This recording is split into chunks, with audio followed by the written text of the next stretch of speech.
नमस्कार श्रोते हो, इंद्रधनुष्य या कार्यक्रमात मी अनघा योगेश मगदूम आपलं अगदी मनापासून स्वागत करते. श्रोते हो, जून महिना संपत आला तरी अद्याप म्हणावा तसा पाऊस पडलेलाच नाही. उलट गेल्या काही वर्षीच्या पावसाच्या सरासरीची तुलना यंदा केली तर यंदाच्या जून महिन्याच्या पावसात 60 ते 70% घट दिसून आली. बळीराजासह आपण सारेच जण चिंतेत आहोत. पण तरीही विलंबानं येणाऱ्या पावसाचा इतिहास आपल्याला माहिती आहे. पण श्रोते हो, यंदाच्या या विलंबासोबतच हवामान तज्ज्ञ सातत्यानं अल निनो इफेक्ट बद्दल बोलत आहेत. यंदा फारसा पाऊस पडणार नाही अशी भीती व्यक्त केली जाते. राज्य शासनाकडून या दुष्काळी स्थितीवर मात करण्यासाठी जून महिना सुरू होण्यापूर्वीच उपाययोजना सुरू झाल्यात. म्हणजे श्रोते हो, हा अल निनो इफेक्ट चिंता वाढवणारा आहे हे स्पष्टच आहे. मग हा अल निनो इफेक्ट म्हणजे काय, त्यासोबतच चर्चेला जाणारा ला निना इफेक्ट म्हणजे काय, त्याचं स्वरूप आणि मानवावर होणारे परिणाम काय आहेत, याबाबतची माहिती देण्यासाठी आज आकाशवाणीच्या स्टुडिओमध्ये आले आहेत गोगटे जोगळेकर महाविद्यालयाचे उपप्राचार्य आणि भूगोल विभाग प्रमुख doctor Surendra Thakur Desai sir. Sir नमस्कार आणि स्वागत. नमस्कार सर, आपण आजच्या मुलाखतीची सुरुवातच अल निनो म्हणजे काय या प्रश्नानच करूया. अल निनो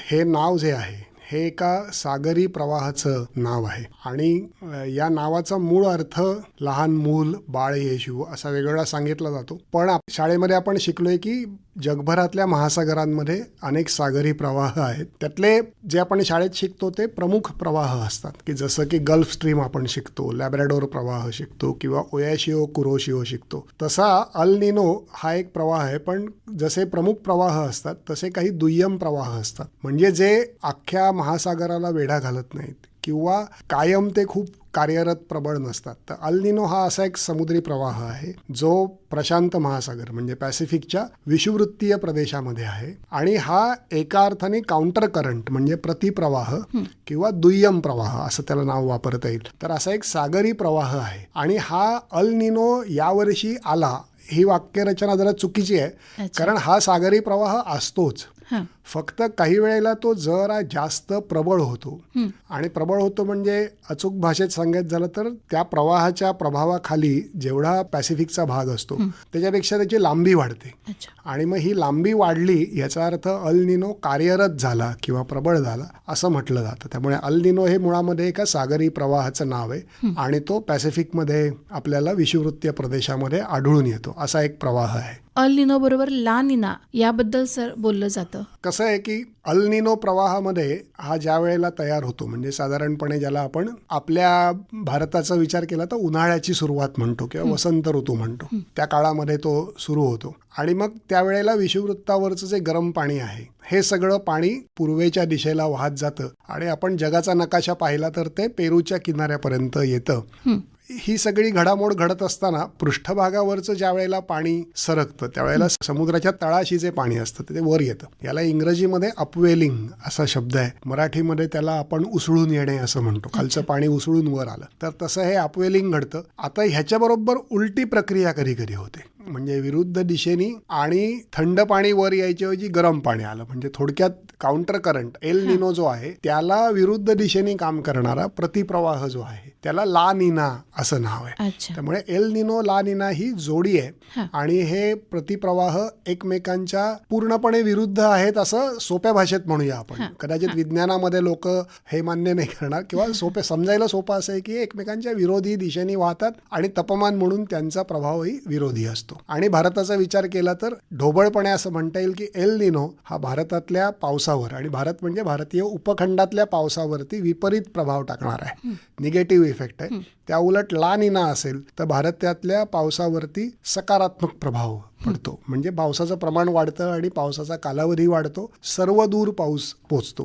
तर तसं आपल्याला ढोबळमानाने असं दिसतं की इथे सुद्धा ते विरोधीच आहेत त्यांचे प्रभाव. अल निनो बद्दल असं बोललं जात आहे तर एक प्रश्न मनात येतो की ह्यांचं काही टाइम टेबल आहे, हे प्रभाव एका ठराविक कालावधीनंतरच येतात असं आहे का? बरोबर. कसं आहे की अल निनो हा जो प्रवाह आहे ह्याची लांबी वाढणे आणि असं आहे की प्रशांत महासागरातनं ते पाणी पूर्वेला गेलं तर दक्षिण अमेरिका खंडाला जाऊन धडक नाही, त्याच्या किनाऱ्याला लागतं. आता ते खंड ओलांडून तर काही जाणार नाही, त्यामुळे ते पाणी आहे तो प्रवाह दक्षिणेला वळतो आणि मग त्याची लांबी वाढते. आणि आत्ता जशी परिस्थिती आहे, टोकाची ही परिस्थिती आहे, तर त्यावेळेला हे विषुववृत्तीय प्रदेशातलं गरम पाणी त्या दक्षिण अमेरिका खंडाच्या किनाऱ्याने म्हणजे पेरू, चिली या देशांच्या किनाऱ्याने वाहत वाहत वाहत अगदी दक्षिण अमेरिका खंडाच्या टोकापर्यंत येतं. आता ही जी वाढ आहे ही नेहमीच होते असं नाही. अच्छा. आणि ही जी वाढ आहे ह्याला नाव आहे एल निनो सदर्न ऑसिलेशन. म्हणजे एल निनो हा जो प्रवाह आहे त्याचं दक्षिणेच्या दिशेने विस्तार झाला असं ते ढोबळमानाने म्हणता येईल. ते सदर्न ऑसिलेशन आहे. तर हे दरवर्षी नाही घडत. मग शास्त्रज्ञांना ज्या वेळेला पहिल्यांदा हा प्रभाव नोंदवला गेला कधी तर अनुभव म्हणून खूप प्राचीन काळापासून होता. परंतु शास्त्रीय निरीक्षण म्हणजे सागराच्या पृष्ठभागाचं सातत्य आणि तापमान नोंदवलं आणि त्यातलं चक्र शोधून काढलं. हे अगदी अलीकडच्या काळामध्ये म्हणजे साधारणपणे गेल्या 6-7 दशकातली गोष्ट आहे. पण अनुभव आहेत, काही तत्कालिक आपल्याकडे रेकॉर्ड आहेत. तर त्याच्यावरून असं दिसतं म्हणजे स्टॅटिस्टिकली असं दिसतं की अल निनोचं एक चक्र आहे. दरवर्षी तो असा विस्तारित होत नाही. साधारणपणे 7 वर्ष ते 11 वर्ष आणि मग काही जण त्याला 9 वर्षाचं चक्र म्हणतात कारण ह्या दोघांची सरासरी ते 9 काढतात.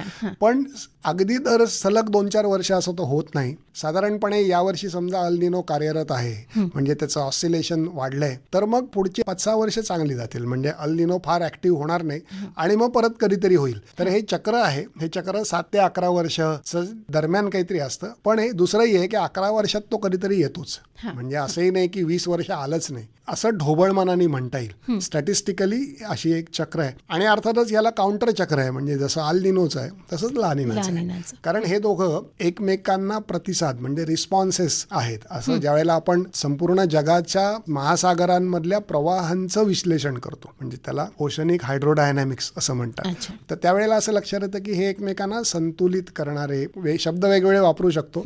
प्रतिसाद म्हणा, काउंटर करंट म्हणा किंवा संतुलित करणारे म्हणा, पण असे हे प्रवाह आहेत. त्यामुळे त्याचं एक चक्र निश्चित आहे असं म्हणता येईल. म्हणजे हे प्रवाह पूर्वीपासूनच अस्तित्वात आहेत, मात्र त्याचा शोध उशिरा लागला असं आपण म्हणूया. हा, म्हणजे शास्त्रीय दृष्ट्या त्याची नोंद झाली आणि मग त्याच्यावर संशोधन होऊन काहीतरी आपण आणखीन नवीन शोधून काढलं. असं म्हटलं जातं की यंदाचा अल निनो इफेक्ट हा खूप घातक आहे किंवा भीषण दुष्काळ पडेल असं सातत्याने बोललं जातं. त्यामुळे भीती वाढवणाऱ्या ह्या सगळ्या गोष्टी दिसतात. हो. तर खरं नेमकं काय आहे हे? याच्यामध्ये 2-3 गोष्टी आहेत आणि काही गोष्टी खूप चांगल्या आहेत म्हणजे सकारात्मक आहेत. हे जी मतं आहेत ही सकारात्मक नाहीत किंवा परिणाम नाहीत हे मला माहिती आहे. पण मुळामध्ये असं आपल्या लक्षात येतं की यावर्षी अल निनो बद्दल जानेवारीपासूनच चर्चा सुरू झाली आणि जानेवारीमध्ये पहिल्यांदा कुठेतरी शास्त्रज्ञ म्हणाले किंवा अहवाल यायला लागले की यावर्षी अल निनो प्रबळ असणार. मार्चपर्यंत जवळपास सर्व संस्था आणि जगाच्या वेगवेगळ्या भागामध्ये काम करणारे सगळे हवामान आणि सागर विज्ञान दोन्हीमधले शास्त्रज्ञ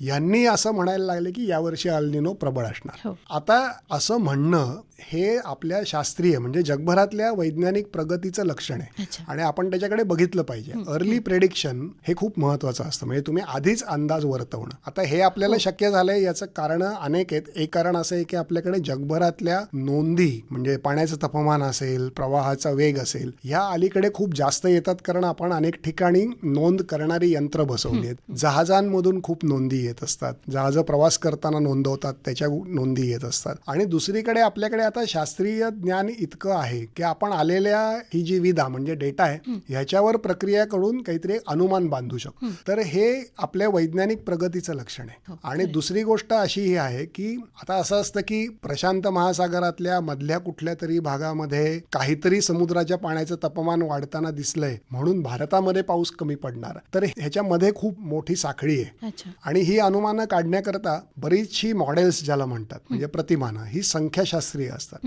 स्टॅटिस्टिकल मॉडेल्स असतात आणि त्याच्यामध्ये वेगवेगळ्या ठिकाणचा डेटा म्हणजे विदा आकडेवारी ही इनपुट म्हणून घातली जाते आणि मग ती विज्ञानाच्या भाषेमध्ये म्हणजे मॉडेल्स रन होतात. म्हणजे ती आकडेवारी घालून काहीतरी एक अनुमान काढलं जातं आणि अशी खूप मॉडेल आहेत. म्हणजे एकच नाहीये. भारतामध्ये सुद्धा असं दिसतं की भारतातल्या हवामानशास्त्राशी काम करणाऱ्या किंवा अशा ज्या संस्था आहेत त्यांनी सुद्धा अनेक प्रतिमानं विकसित केलेत, अनेक मॉडेल्स विकसित केलेत. अमेरिकेमधल्या लोकांची आहेत, युरोपियन लोकांची आहेत, भारतीयांची आहेत. तर यावर्षी घडलं असं की सगळी मॉडेल्स हे सांगायला लागली की अल निनो जास्त प्रभावी असणार किंवा त्याचा विस्तार होणार. आणि माध्यमं आणि लोकांकडे माहिती पोहोचण्याची आता साधनं इतकी जास्त झाली आहेत की पूर्वी काय व्हायचं की कुठल्या तरी कोपऱ्यामध्ये शास्त्रज्ञांनी एखादी गोष्ट सांगितली तर ती लोकांपर्यंत पोचली आणि नाही पोचली तर गेली विरून आणि पोचायला कदाचित 8-9 महिने जायचे जोपर्यंत हे घडून गेलेलं असायचं. आता माध्यमं इतकी प्रभावी आहेत आकाशवाणीपासून ते समाज माध्यमांपर्यंत की ही माहिती फार पटकन सगळीकडे पसरली.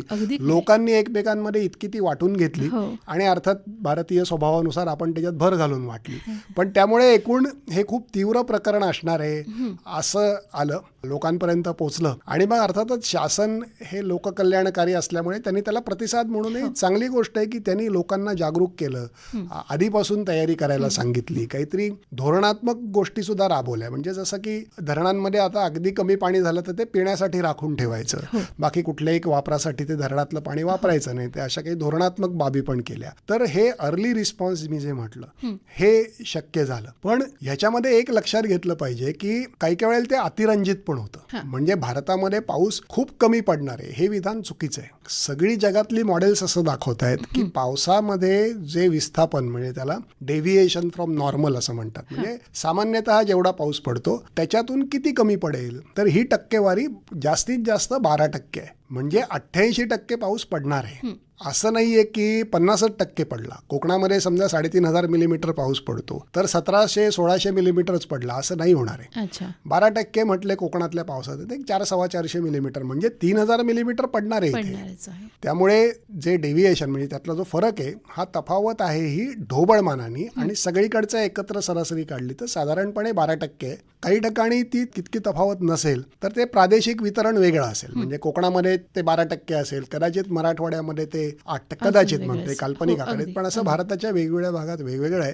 आणि त्यामुळे पाऊस कमी पडणारी गोष्ट खरी आहे, पण इतकं टोकाचं विधान करायचं कारण नाही की यावर्षी पाऊस जवळपास नाहीच पडणार किंवा निम्माच पडणार असं नाहीये. आणि ही वेगवेगळी मॉडेल्स सांगतायत. आपल्याला हे लक्षात घेतलं पाहिजे की अल निनो एकटं काही करत नाही. म्हणजे भारताच्या परिसरातल्या सगळ्या ठिकाणी जो पाऊस येतो त्याच्यामध्ये अल निनोच फक्त काम करत नाही, तर इतर अनेक घटक काम करत असतात. त्यातला अल निनो हा यावर्षी प्रतिकूल असणार आहे भारतीय पावसाच्या प्रमाणाकरता आणि भारतामध्ये कमी पाऊस पडणार आहे ही वस्तुस्थिती आहे. माध्यमांमुळे ती आपल्यापर्यंत लवकर पोचली, आपणही ती अनेकांपर्यंत पोचवली आणि परत परत आपल्यापर्यंत येईल इतकी पोचवली. सुदैवाने सरकारने अतिशय ही खूप चांगली गोष्ट आहे की आपल्याला आवाहन केलं की शेतकऱ्यांनी इतक्यात पेरणी करू नका, थोडी थांबवा, म्हणजे दुबार पेरणीच्या संकटातून वाचा. किंवा पाण्याचं नियोजन खूप आधी केलं, काही शहरांमध्ये पाणी पुरवठा 1 दिवस कमी केला. तर हे प्रतिसाद असणं ही खूप चांगली गोष्ट आहे आणि ते शक्य झालंय. सर, कोकणाला ना पावसाचा प्रदेश असं म्हटलं जातं आणि अशी स्थिती बघायची आपल्याला सवयच नाहीये. बरोबर. म्हणजे जून महिना आला की पावसाचे वारे वाहतात किंवा हवेमध्ये त्याचा गंध पसरत असतो. त्यामुळे यंदा ते तसं चित्र नव्हतं, त्याच्यामुळे लोक त्याच्यावर जास्त विचार करायला लागले, चर्चा करायला लागले. आणि जसं तुम्ही म्हणाल की माहिती इतकी येते ना तर मग त्याच्यातनं अजून शक्यता निर्माण झाल्या. सर, प्रश्न असा विचारावा असा वाटतो मला की अल निनोचा इफेक्ट मान्सूनच्या वाऱ्यांवर होतो म्हणजे नेमकं काय होतं? काय आहे, मी मगाशी म्हटलं तसं अल निनोच्या 2 भूमिका आहेत. एक म्हणजे त्याचा स्वतःचा डायरेक्ट रोल आहे, पण त्याहून वाईट गोष्ट अशी आहे की म्हणजे मोसमी वारे आहेत, मॉन्सून आहेत ना, हे फार क्लिष्ट व्यवस्था आहे, फार कॉम्प्लेक्स सिस्टीम आहे. आणि अगदी म्हणजे हवामानशास्त्र शिकणारी माणसंही म्हणतात की हे सगळ्यात अवघड टॉपिक आहे मॉन्सून. याचं कारण असं आहे की मोसमी वारे जे आहेत हे तयार कुठे होतात तर ऑस्ट्रेलियाच्या पूर्व किनाऱ्याला.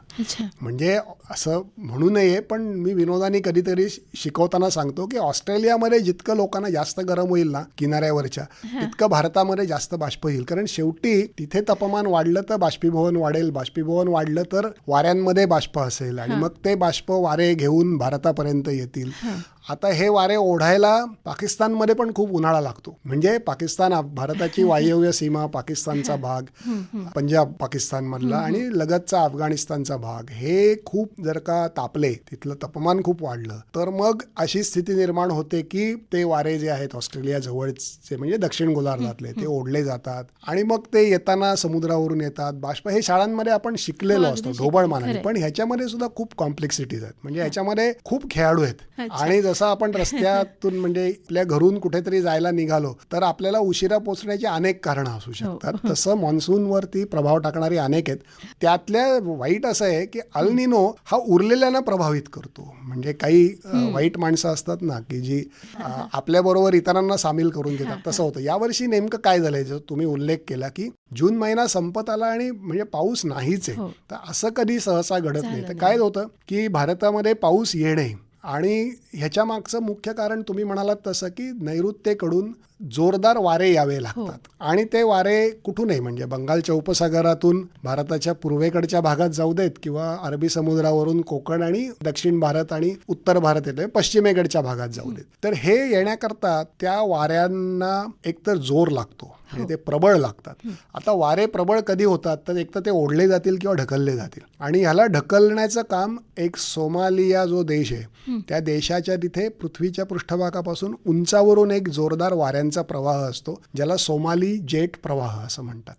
तर हे वारे थेट भारतात येत नाहीत. तर जर का जगाच्या नकाशावर बघितलं तर ते दक्षिण हिंदी महासागर म्हणजे ऑस्ट्रेलिया आणि दक्षिण आफ्रिकेच्या भागातनं निघतात आणि ते आफ्रिकेकडे जातात आणि आफ्रिकेच्या किनाऱ्याच्या तिथे म्हणजे विषुववृत्त ओलांडताना ते एकदम काटकोनात वळतात आणि आपल्या दिशेने येतात. तर हे जे काटकोनात वळल्यानंतर एका अर्थाने त्यांच्यावर ओढ ड्रॅग तयार होऊन त्यांना भारताकडे जोराने ढकलण्याचं काम हे तो सोमाली जेट प्रवाह करतो.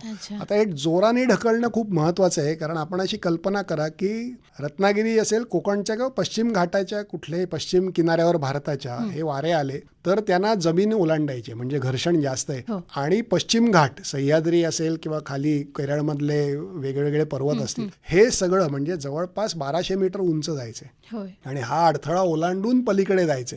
तर हे सगळं करण्याकरता त्यांना खूप जोर पाहिजे. अल निनो किंवा हा सोमाली जेट प्रवाह हा यावर्षी जरा मंद पडलाय, म्हणजे त्याची गती कमी झाली. त्याची गती कमी झाल्यामुळे जे समुद्रावरचे वारे आहेत ते जितक्या जोरात ढकलले जायला पाहिजेत तितक्या जोरात ढकललेच गेले नाही. हे सगळं याचं कारण हे एक आहे. दुसरा एक प्रकार आहे, त्याला मेडन नावाचे एक शास्त्रज्ञ आणि जुलियन या दोघांनी मिळून तो शोधून काढला आणि त्यामुळे त्याला MJO म्हणजे मेडन जुलियन ऑसिलेशन असं म्हणतात. तर काय आहे, विषुववृत्ताच्या भोवती एक हवा जी आहे ही पश्चिमेकडून पूर्वेकडे पृथ्वीभोवती गरागरा फिरत असते आणि त्याला ते MJO असं म्हणतात. आता हा जो परिणाम आहे ह्या परिणामाचं असं असतं की तांत्रिक भाषेत सांगायचं झालं तर याचे टप्पे करतात 1 ते 8. मेडन जुलियन ऑसिलेशनची फेज काय, फेज 1 आहे का, 2 आहे का, 3 आहे का, 7 आहे का, 8 आहे. तर काय असतं की बाष्प हे यामुळे एका महासागरातून दुसऱ्या महासागरात नेलं जातं. आणि आता आपण बघू की पावसाळ्याच्या सुरुवातीला एखादा दिवस चांगला पाऊस पडला, लोकांना वाटलं पाऊस सुरू झाला आणि नंतर तो गायबच झाला. आणि काही ठिकाणी चांगलं माध्यमांमध्ये चांगलं त्याचं रिपोर्टिंग होतं की आपला पाऊस प्रशांत महासागराने पळवला.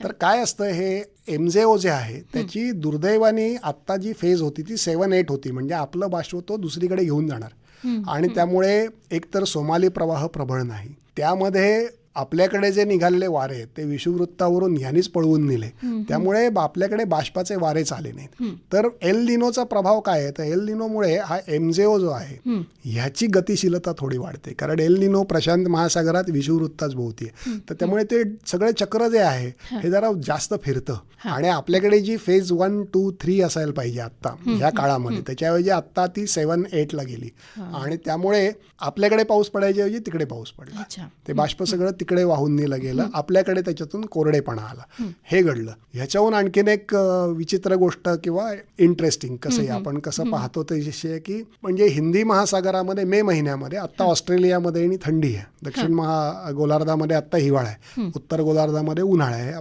त्यामुळे हिंदी महासागर तिथला जो आहे हा चांगला थंड पाण्याचा आहे. आणि आता आपल्याकडे उन्हाळा आहे, सॉल्स्टाईस ज्याला म्हणतात, ते आयन दिन झाला, सूर्य सर्वाधिक उत्तरेला होता, सर्वात मोठा दिवस, हा सगळ्यात मोठा दिवस होता. तर हे घडलं म्हणजे आपल्याकडे हिंदी महासागराचा जो भाग आहे अरबी समुद्र बंगालचा उपसागर हा खूप तापलेला आहे आणि त्याला लगतचा जमिनीचा भाग. आता दक्षिणेकडचा हिंदी महासागर थंड असणे आणि उत्तरेकडचा हिंदी महासागराचा भाग उष्ण असणे, तर ह्याला डायपोल सिच्युएशन असं म्हणतात. डायपोल म्हणजे द्विध्रुव, मराठीमध्ये 2 ध्रुवांवर सारखं झालं की एक ध्रुवावर थंड आहे आणि दुसरीकडे विरुद्ध म्हणजे उष्ण आहे. आता हे गरजेचं असतं, कारण ज्या वेळेला तो महासागर थंड होईल तर त्यावेळेला तिथे जास्त हवा घन होते आणि वायुभार वाढतो आणि आपल्याकडे उष्ण झाल्यामुळे हवा वर जायला लागते. कारण गरम हवा तापली की वर जाते, हे शाळेपासून आपण शिकलो. आणि आपल्याकडे कमी दाब होतो आणि मग वारा नेहमी जास्त दाबाकडून कमी दाबाकडे वाहतो. त्यामुळे मग दक्षिणेकडून वारे बाष्प घेऊन भारतात येतात.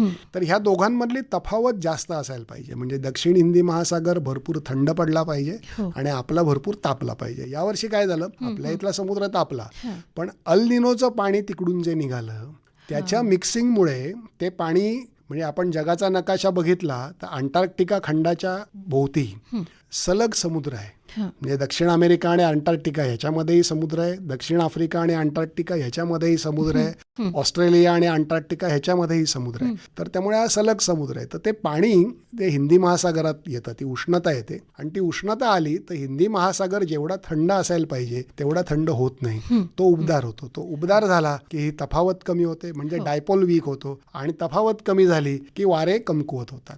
तर ह्या तिघांची मूळ कथा एकच आहे की येणाऱ्या वाऱ्यांचा जोर मंदावला, असलेले वारे निघून गेले. हे थोडं कॉम्प्लेक्स आहे. तर मान्सून हा थोडा क्लिष्ट आहे. आपल्याला तंत्रज्ञानामुळे आणि आजकाल तर म्हणजे अनेक ॲप आहेत, मी एखादं नाव घेत नाही, पण त्याच्यावर लोकांना सहज हे सगळं दिसतं आणि त्यामुळे आपल्याला हे लवकर कळलं. पण एल निनो म्हणजे हे कसं असतं, वात्रट मुलं जसं स्वतः काही करायच्या ऐवजी इतरांना काहीतरी करायला लावतात आणि मग मार खाल्ला तर बाकीचे खाऊ देत, तसं हे एल निनोचं आहे की त्यांनी इतरांनाही ऍक्टिव्हेट केलं. आणि या वर्षीच्या मान्सूनची टिपिकल परिस्थिती ही त्यामुळे झालेली आहे. म्हणजे फक्त पण असं आहे सर की एकट्या अल निनोमुळे हे झालेलं नाहीये, त्याने ज्या लोकांना प्रभावित केलंय त्यांच्यामुळे सुद्धा पावसावर खूप मोठा परिणाम झाला. आणि ह्यातले काही सुधारणार आहेत. म्हणजे चांगली बातमी अशी आहे की जसं MJO आहे तर हे फेज 7-8 मधून फेज 1-2 मध्ये येणार आहे. साधारण जुलैच्या मध्यावर ते होईल, म्हणजे पाऊस पुन्हा एकदा रिस्टोर होईल. म्हणजे जरी अल निनो वाईट वागला तरी सोमाली जेट प्रवाह चांगला वागायला लागेल, MJO चांगला, म्हणजे आपल्याला अनुकूल होईल आणि आपल्याला अनुकूल झालं तर पावसाचं प्रमाण वाढेल. म्हणून तो पाऊस 88% आसपास पडणारच आहे,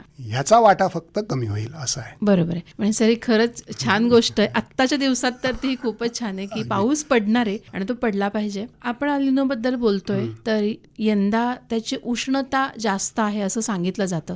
तर ते खरं आहे का? आणि त्याला कुठले मानवी हस्तक्षेपामुळे किंवा आपण जसं म्हणतो की जागतिक तापमानात वाढ झाली, ते सगळे परिणाम हे दिसतात का? नक्कीच दिसतात. म्हणजे यांच्यामध्ये आंतरसंबंध आहे. एकूणच हवेचं तापमान वाढलंय आणि हवा खूप उष्णता साठवून ठेवायला लागली. उन्हाळ्यातलं तापमान दिवसेंदिवस दरवर्षी वाढते. दरवर्षी विक्रमी तापमानाची नोंद झाली, ही बातमी असतेच. हे सर्वाधिक उष्ण वर्ष म्हणून जाहीर झालं. तर 23 पण झालं होतं, मग 24 झालं, मग 25 झालं आणि 26 होईल हे आता आपल्याला पटलंच आहे एव्हाना. तर त्यामुळे उष्णता साठत जाते आणि उष्णता साठत गेली तर समुद्राचा जो पृष्ठभाग आहे ते पाणी आपोआपच तापतं. त्यामुळे पूर्वी जेव्हा अल निनो थोडं जास्त इफेक्टिव्ह व्हायचं तर जेवढं पाणी ते तापत होतं त्यापेक्षा यावर्षी जास्त तापलं. कारण मुळात हवामान बदलाच्या कारणामुळे एअर टेम्परेचर, हवेचं तापमान वाढलं आणि हवेचं तापमान वाढल्यामुळे सागरी पृष्ठभागाचं तापमान वाढते. हे फक्त पॅसिफिकमध्ये नाही घडत आहे. अरबी समुद्राचं तापमान गेल्या दशकांमध्ये वाढत चाललंय, हे शास्त्रज्ञांनी आता नोंदवलंय आणि ते प्रकाशित झालंय, सगळ्यांनी मान्य केलंय. तर हे नक्की आहे की हवामान बदल, मानवी कृती यांचं अप्रत्यक्ष योगदान ह्या सगळ्या घडामोडींमध्ये नक्की आहे. सर जसं तुम्ही म्हणालात की 23 पण उष्ण होतं, 24, 25, 26, म्हणजेच याचा अर्थ हे उष्ण वर्षच असणार पुढे असं जर आपण गृहीत धरलं तर ह्याचा खूप मोठा परिणाम होऊ शकतो. जरीही अल निनो 9व्या वर्षी आले, 11व्या वर्षी जरी आले तरी ते त्यावेळेला येताना पण किती तीव्रतेने येतील आणि आल्यानंतर किती भयानक परिणाम होऊ शकतो. जर हे आता तुम्ही सांगितलेले इफेक्ट त्यावेळेला परत एकत्र आले, आजच्यासारखी स्थिती ह्या वर्षी सारखी झाली तर मग तेव्हा आपल्या हातात किती असेल ही भीती आहे. तर सर त्याचा जर विचार केला तर ह्या सगळ्याचा अर्थातच पावसावर अवलंबून असणारी आपली अर्थव्यवस्था, भारत, एशिया आणि मग जग, ह्या सगळ्याचा जर विचार केला तर परिणाम तर नक्की होणार सर. पण तो कसा होईल? नाही, असं आहे की पाऊस कमी पडणं, एकूण पावसाचं प्रमाण कमी होणं याचा खूप विपरीत परिणाम 2 कारणांनी होतो. एक तर मुळात पाणी उपलब्धच कमी होतं आणि दुसरं तापमान वाढल्यामुळे पाण्याचा वापरही वाढतो. म्हणजे शेतीला सिंचन जास्त लागतं कारण पाऊस नाहीये. तापमान वाढलं तर शेतीला आणखीन सिंचन जास्त लागतं. तर हे जरा जास्त तीव्र होत जाणार आहे आणि ह्याचे परिणाम शेतीवर होणार. शेतीवर झाले की बाजारातल्या किमतींवर होणार की तुमच्या अर्थव्यवस्थेवर होणार. आणि त्यातला वाईट गोष्ट अशी आहे की सामान्य माणसाच्या अर्थव्यवस्थेवर होणार. पाणी पुरवठ्याच्यावर याचा नक्की परिणाम होईल. बाष्पीभवनाचा वेग वाढतो. म्हणजे वाईट काय होतं की धरणांमधलं पाणी कमी झालं हा एक चिंतेचा भाग भाग आहेच, पण बाष्पीभवनाचा वेग वाढल्यामुळे आहे ते टिकवणंही कठीण होतं. आणि मग ते म्हणजे दोन शत्रूंशी एकदम लढल्यासारखं करावं लागतं. तर हे परिणाम नक्की होणार आहेत. आणि भविष्यामध्ये आपल्याला अन्नधान्य आणि पाणी ह्या दोन गोष्टींच्या करता धोरण म्हणून आणि आपल्या जगण्याचा भाग म्हणून दोन्ही, म्हणजे सरकार करेल, देश करेल, हा एक भाग आहे, ते करतीलच, पण आपणही काहीतरी करायला पाहिजे. तर आपल्या जगण्याचा भाग म्हणजे रोजच्या पाणी वापरामधून आपण अन्नधान्याच्या सवयी काय करणार, इथपासून जमिनीवर किती आच्छादन टिकवणार, इथपर्यंत खूप गोष्टींचा संबंध याच्याशी आहे. आणि हा परिणाम दीर्घकाळ असतो. म्हणजे अल निनो एका वर्षात जाईल, पण यावर्षी जो आर्थिक फटका बसेल त्यातून शेतकऱ्याला सावरायला कदाचित 2-3 वर्ष लागतील. अगदी बरोबर. आणि मी आवाहन करीन की हे आपलं नियत कर्तव्य आहे की हे घडणारे हे जर का कळलंय तर निदान आपण धड वागूया. अधिकाधिक संवर्धन, म्हणजे संवर्धन हा की वर्ड आहे असं आपण गृहीत धरूया. सगळ्याच कशाचे? पाणी, माती, ऊर्जा, म्हणजे आपण इंधन वापरता नाही, आपण पावसाचा इंधनाशी काय संबंध, तो आता कळतोय आपल्याला की आपण वाहन जास्त वापरलं तर प्रदूषण होणार, म्हणजे जागतिक हवामान बदल होणार, म्हणजे हवेत उष्णता साचणार, म्हणजे ज्या वेळेला कधी हे प्रवाह कार्यरत होतील त्यावेळेला परत त्यांचं तापमान आणखीन वाढणार, म्हणजे हा प्रभाव आणखीन तीव्र होणार. म्हणजे हे आता कप्पे नाही आहेत, हे साखळी आहे, हे कळलंय. त्यामुळे जगण्यामध्ये कॉन्झर्वेटिव्ह असणं हेच त्यातलं महत्वाचं तत्व आहे. सर, तुम्ही हे जे सांगताय ना, इतकं मनुष्य पुढे गेला तर ह्या सगळ्याचं जे बेसिक आहे म्हणजे पर्यावरण, निसर्ग, हवामान हे जपून ठेवणं गरजेचंच आहे ना. नक्की. काय आहे, निसर्गाने देणं आणि हा आपण वापरणं, याच्यामध्ये निसर्गाने देणं हे ह्याच्यावर आपला मर्यादित प्रभाव आहे. आपल्या हातात आपलं वागणं आहे. त्यामुळे मानवी वर्तन हेच सगळ्यात महत्वाचं आहे. आणि आहे तोवर वापरून घ्या. म्हणजे काय आहे, प्रगती कशाला म्हणायचा असा प्रश्न आहे. म्हणजे माहिती खूप मिळते, वस्तू खूप उपलब्ध होत्यात म्हणजे प्रगती, का माहिती खूप मिळते आणि माणसं चांगलं वागतात ह्याला प्रगती म्हणायचं. तर मी असं म्हणतो की प्रगती झाली याचा अर्थ माहिती खूप मिळते आणि मग माणसं जरा जास्त चांगली, शहाण्यासारखी वागतात. तर आपण त्या प्रगतीकडे जाऊया असं मी सुचवेन. सर, जसं अल निनो बद्दल बोललो तसं ला निनाचा इफेक्ट होतो. पहिला मुसळधार पाऊस पडतो आणि आता त्याचा पण प्रभाव खूप वाढलाय आणि असमतोल पाऊस अनेक ठिकाणी पडलेला दिसतो. तर त्याबद्दल पण थोडंसं सांगा. काय आहे की आपलं थोडं अडचण कशी झाली माहितीये का, एक शब्द सगळीकडे वापरतात, अवकाळी पाऊस. मे महिन्यात पडला की अवकाळी, नोव्हेंबरमध्ये पडला आणि मग पिकांचं नुकसान झालं. आपण जर का स्टॅटिस्टिकली बघितलं तर या काळामध्ये पाऊस पडत होता, म्हणजे स्टॅटिस्टिकली तेवढा पाऊस पडतो. असं आहे की पारंपरिकरित्या उन्हाळ्याच्या काळामध्ये महाराष्ट्राच्या जवळपास 80-85-90% भूभागावरती फक्त गवत होतं आणि शेती नव्हती. आपण बारमाही शेती करायला लागलो आणि मग पाऊस पडला की नुकसान म्हणून अवकाळी पाऊस म्हणायला लागलो. तर आपल्यालाही हे लक्षात घेतलं पाहिजे की म्हणजे ला निनामुळे पावसाचं प्रमाण वाढतं, पण मग तो अवकाळी नसतो. तर ते ह्याला क्लायमेट रिस्पॉन्सिव्ह किंवा रेझिलियंट ॲग्रिकल्चर म्हणतात, म्हणजे हवामानाशी सुसंगत शेती. तर मी म्हटलं तसं की आपले ज्या निवडी आहेत, चॉईसेस आहेत, हे थोडे हे सगळं गृहीत धरून करावं लागेल. आपल्याला काय झालंय, आपण खूप नेमकी परिस्थिती म्हणजे नॅरो एंडेड पिकं निवडायला लागलोय आणि ज्यांची जराही बदल झाला की सहन करण्याची क्षमता नाही अशी पिकं. आणि हवामान बदलामध्ये बदल फार कमी वेळात होतात. म्हणजे आज पाऊस पडत नसतो आणि उद्या इतका सोसाट्याचा वारा आणि इतका जोरात पाऊस पडून जातो की आश्चर्य वाटावं. तर त्यामुळे मग त्याला प्रतिसाद देणारी पिकं असणं, थोडं टॉलरन्स लेवल, सहनशक्ती अधिक असणारी पिकं असणं, तर हे मार्ग कदाचित त्याच्यावरचे असतील असं मला वाटतंय. आणि नफा हे एकमेव कारण असावं का प्रत्येक गोष्टीमागे, शेतीच नाही प्रत्येक व्यवसायामध्ये, का टिकाऊपणा हे कारण असावं. म्हणजे कमी नफा पण खात्रीचा टिकाऊपणा आणि अधिक नफा पण जास्त अशाश्वती. तर आत्ताच्या आपल्या निवडी सगळ्या अधिक नफा या दिशेने आहेत. तर त्या थोड्या मला असं वाटतं की पूर्वी जे पारंपरिक भारतीय विचार प्रणाली आहे त्याच्यामध्ये शाश्वत असण्याला जास्त महत्व आपण कायमच देत आलोय आणि त्यामुळे आपण थोडं त्या दिशेने विचार केला तर हे जे बदल तर घडणार आहेत ते आपल्या हाताबाहेर जाणार आहेत, पण त्याचा प्रभाव आपल्यावरचा आहे, त्याची तीव्रता कमी होईल असं म्हणता येईल. तीव्रता वाढणार आहे सगळ्याचीच, पावसाची सुद्धा आणि उष्णतेची सुद्धा. पण हे चित्र बदलू शकेल का? असं आहे की काय असतं की एक सुटून गेलेली गाडी आहे, तर ती जर का आपल्याला परत मूळ जागी आणायची असेल तर गाडी ज्या वेगाने धावते त्याच्यापेक्षा जास्त वेगाने आपल्याला धावून ती पकडावी लागेल आणि मागे आणावी लागेल. तर थोडं हवामान बदल आणि या सगळ्यामध्ये असं झालंय की ते बदल आपण आता आपल्या हातून सुटलेत. त्यामुळे हे पहिल्यासारखं होईल का याचं चित्र सांगता येत नाही. असं मी अगदी निराशावादी नाहीच होणार असं नाही म्हणत, पण ते व्हायला खूप काळ लागेल. म्हणजे कसं आहे की आपण आपल्या शरीराकडे 6 महिने दुर्लक्ष केलं तर जे अपाय होतात ते दुरुस्त करायला 6 महिन्यापेक्षा जास्त काळ लागतो. हो, वर्षभर काहीतरी करावं लागतं तर मग तुम्ही मूळ स्थितीमध्ये येतात. तसं आपल्या माणसाच्या वागण्यातल्या चुका समजा गेले 100 वर्ष करतोय तर हे दुरुस्त व्हायला आपल्याला खूप चांगलं 200 वर्ष वागावं लागेल तर हे होईल. त्यामुळे होणार नाही असं नाही, पण ते खूप दीर्घकालीन असेल आणि आपल्या आत्ताच्या पिढीला त्याचे नाही बघायला मिळणार. ते पुढच्या पण कधीतरी आपल्याला आपण जशी गुंतवणूक करतो पुढच्या भविष्यासाठी, तर असं चांगलं वागणं आणि सुसंगत वागणं ही आपल्या भविष्यातल्या येणाऱ्या वारसदारांकरताची गुंतवणूक म्हणून केलं तर नक्की आशा करूया की हे इतकं वाईट असणार नाही, ते सुधारेल असं नक्की म्हणताय. सर, खूप छान माहिती या निमित्ताने तुम्ही दिलीत. अल निनो, ला निना याबरोबरच पाऊस पडणार आहे हे तुम्ही छान सांगितलंय आणि याच नोटवर सर मी कार्यक्रमातून आपला निरोप घेते. आपण इथे आलात, खूप खूप धन्यवाद. धन्यवाद. या कार्यक्रमाचे सादरकर्ते होते विवेक वानखडे.